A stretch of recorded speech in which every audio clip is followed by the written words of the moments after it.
Sawa ka na ba sa pritong hotdog, steamed hotdog o inihaw na hotdog? Nako, i-level up mo na yan. Magandang araw sa lahat! Para sa araw na to, gagawa tayo ng hotdog recipe na lalagyan natin ng patatas at carrot. Walang problema kahit anong brand ng hotdog, pwede. Basta makakatipid ka, approve na yan. Hindi mawawala ang sibuyas at bawang na gagamitin natin sa paggigisa. Hiwain ang patatas ng ganyang kalalaki para hindi ito madurog. Gawin din ito sa carrots. 3 patatas at 2 carrots lang pala ang ginamit ko sa reseping ito.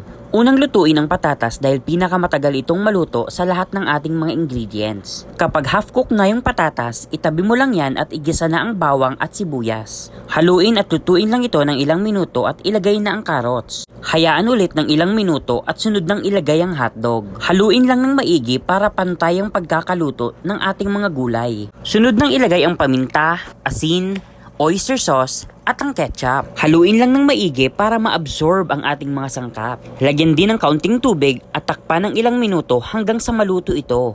Tikman at timplahin ito, depende sa inyong panlasa.